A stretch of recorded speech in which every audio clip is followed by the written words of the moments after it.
పాక్ ఆక్రమిత కశ్మీర్లోని ఉగ్రవాద ముష్కరమూకల పీచమణిచేలా వారి స్థావరాలపై లక్షిత దాడులు నిర్వహించిన భారత పారా కమాండోలు ప్రపంచ దృష్టిని ఆకర్షించారు. దేశం యావత్తూ ఉప్పొంగేలా సాహస కార్యం చక్కబెట్టారు. అర్ధరాత్రి చడీ చప్పుడు కాకుండా ఆపరేషన్ ప్రారంభించి సూర్యోదయం కాకముందే ఉగ్రమూకలను మట్టుబెట్టారు. మరి ఈ విజయం ఎలా సాధ్యమైంది? అసలు ఈ పారా కమాండోల విజయ రహస్యమేంటి? ఓసారి చూద్దాం.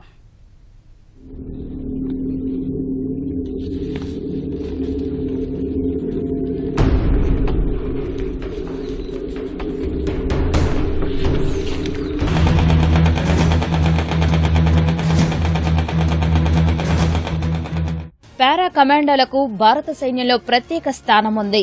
ఎంపిక నుంచి శిక్షణ వరకు ప్రతి దశలోనూ కఠినమైన వడపోత ఉంటుంది. భారత పారా రెజిమెంట్ 1945లో ఏర్పాటైంది. రెండో ప్రపంచ యుద్ధ సమయంలో రద్దు చేసిన 1952లో పునరుద్ధరించారు.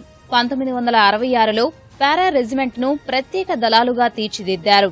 ఎలాంటి వాతావరణంలోనైనా శత్రు స్థావరాల్లోకి చొరబడి మెరుపు వేగంతో ముష్కర మూకల్ని చావు దెబ్బ కొట్టడమే ప్రత్యేక దళ కమాండోల విధి.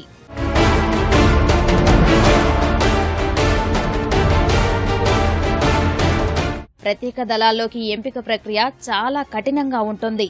ఎంపికైన వారికి ఇచ్చే శిక్షణ మరింత కఠోరంగా ఉంటుంది. ఈ సమయంలో కనీసం 3 గంటల నిద్ర కూడా వీరికి ఉండదు. 15 కిలోల బరువును మోస్తూ 100 కిలోమీటర్ల దూరం పరిగెత్తాల్సి ఉంటుంది. కష్టతరమైన వ్యాయామాలు చేయాలి. శిక్షణకు ఎంపికైన సభ్యుల్లో కనీసం 10% మంది కూడా తుది దశ వరకు నిలబడలేరు. ఎలాంటి ఆయుధాన్నైనా అవలీలగా ఉపయోగించడం, గురి తప్పకుండా కాల్చడం కమాండోలకు నేర్పుతారు. నీటిలో, ఆకాశంలో, నేలపై పోరాడేలా తీర్చిదిద్దుతారు. పారాచూట్ల ద్వారా శత్రు స్థావరాల్లో జొరబడి కన్ను మూసి తెరిచేలోగా శత్రువులపై విరుచుకుపడతారు ఈ కమాండోలు. తక్కువ సంఖ్యలో వెళ్లి శత్రువులకు భారీ నష్టాన్ని కలిగిస్తారు.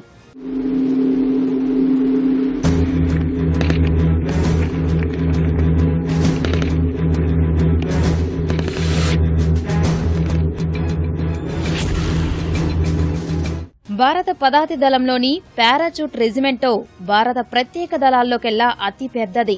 ప్రత్యేక దళ కమాండోలకు శక్తి సామర్థ్యాలను నిత్యం పదును పెడుతుంటారు. ప్రపంచంలోనే తొలి ఎయిర్ బార్న్ యూనిట్లలో ఒకటిగా భారత సైన్యంలోని పారాచూట్ విభాగం పేరుగాంచింది.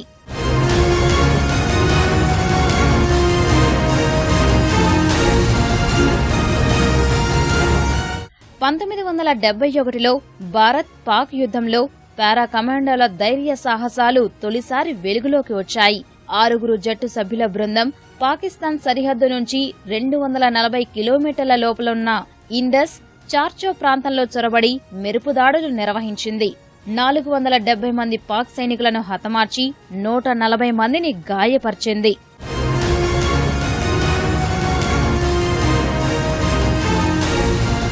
ఆపరేషన్ బ్లూ స్టార్ లో దాదాపు 80 మంది పారా కమాండోలు పాల్గొని స్వర్ణ దేవాలయానికి ఉగ్రవాదుల నుంచి విముక్తి కల్పించారు.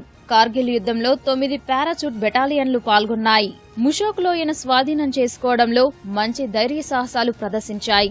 శ్రీలంకలోని మూలై ప్రాంతంలో పారా కమాండోలు చేసిన దాడిలో దాదాపు 200 మంది ఎల్టీటీఈ సభ్యులు మృతి చెందారు.